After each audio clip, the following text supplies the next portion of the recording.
Ladies and gentlemen, it's really a great pleasure to contribute to you, and I'll try to challenge already the panelists a bit with my opening contribution. I was this morning addressing our Committee of the Region Bureau with our Athens Declaration, which is a midterm review of the Europe 2020 strategy, bringing forth key points what from our regions and local authorities perspective need and should happen in Europe now when we are really reviewing the recent outcomes of Europe 2020 strategy and what to do for the next years to come.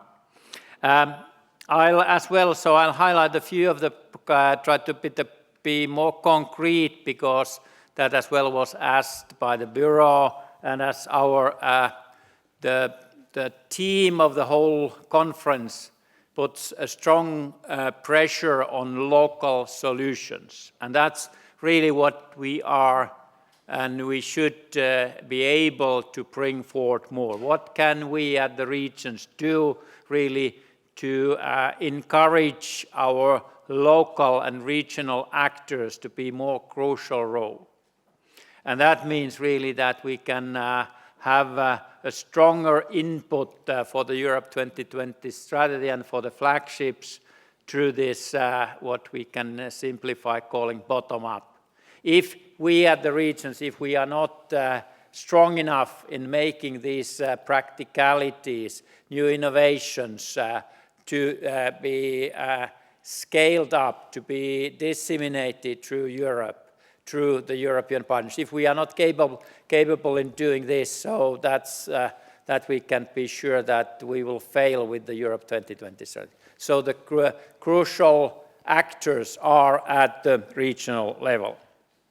Under the current top-down approach, we can say that uniform country targets set by the national governments, they apply implicitly to all European cities and regions, disregarding their different strengths, weaknesses, needs, and specific development opportunities of regions.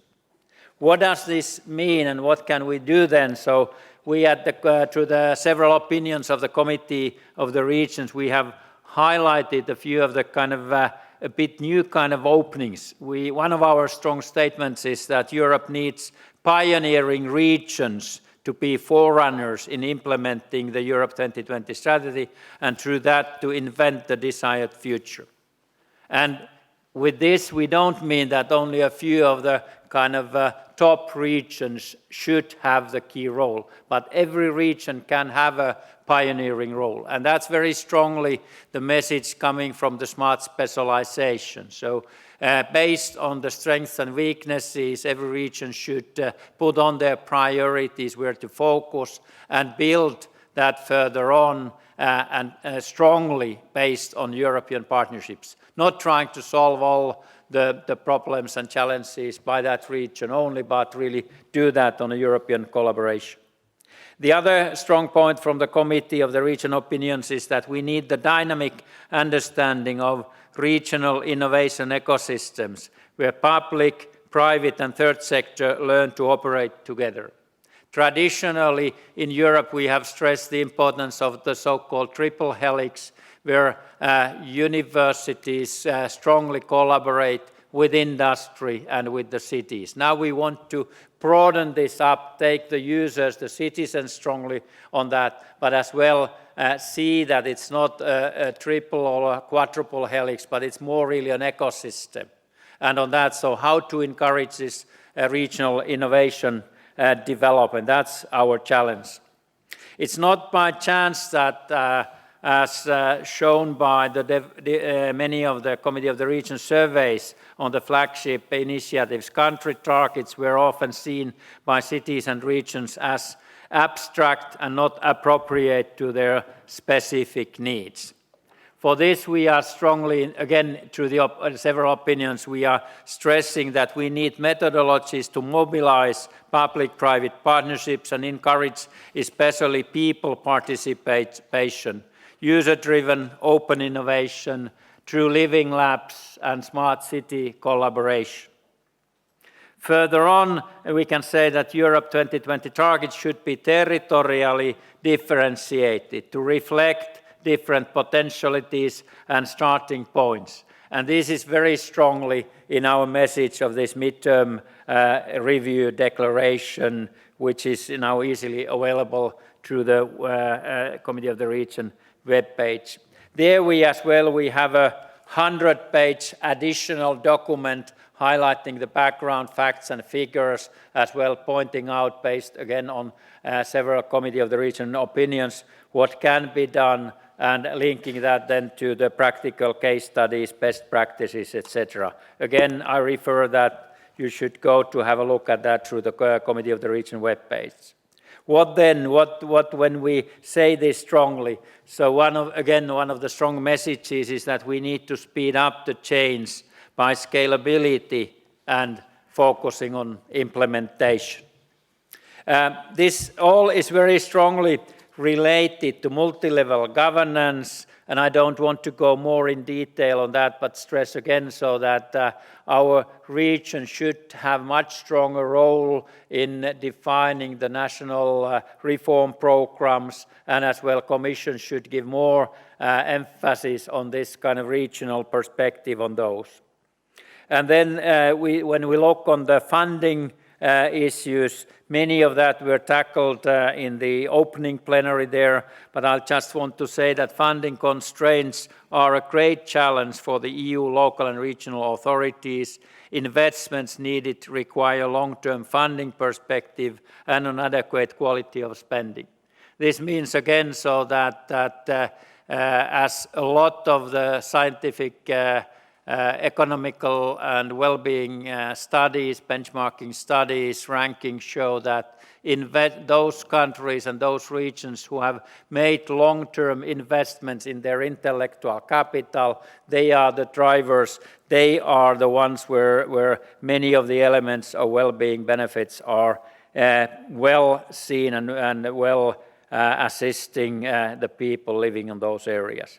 The EU budget plays a vital role, however, again, stressing the challenge that if we take the new developments, research-based knowledge, so through the Horizon 2020, there is a huge amount of money, more than 70 billion euros for the 7-year program period.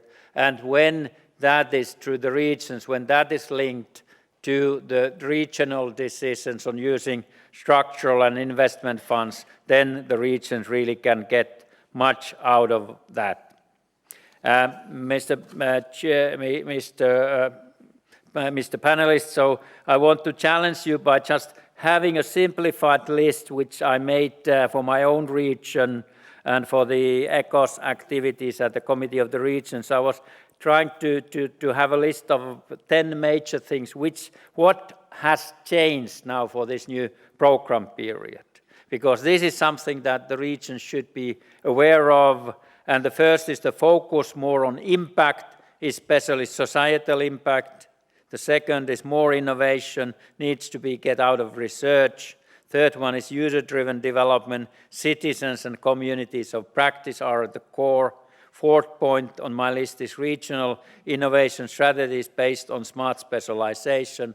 So this is crucial, and that is a process for the regions to go on. And it's kind of an economical transformation agenda. It's not a document to be accepted, but really a process for each of the regions. The fifth point is that we need to move from traditional clusters and triple helix to regional innovation ecosystems, without forgetting that clusters still need to be challenged and they are a strong base for industrial renaissance. The sixth point is more multidisciplinary and breaking the borders, kind of coming out of silos, seeing boundary spanning as a crucial element for the future. The seventh one is stress the bottom-up mindset mentality is the most crucial on that. 8. Number 8 is the use of cohesion funds on innovation and capacity building.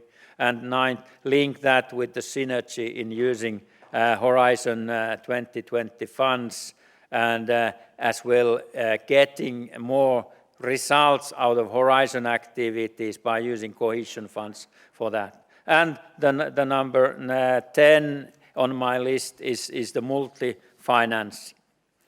And I'll finish my introduction by putting one kind of key focus area from my own region, Helsinki region in Finland. So the number one priority in using our structural funds is building up more smart services and building kind of open platforms for development, so more online collaboration to speed up renewal of our own enterprises and business processes. We need to be very concrete then, focusing on a few kind of priority areas like clean tech businesses, urban food services, and as well linking our development with the issues of e-health and active healthy aging.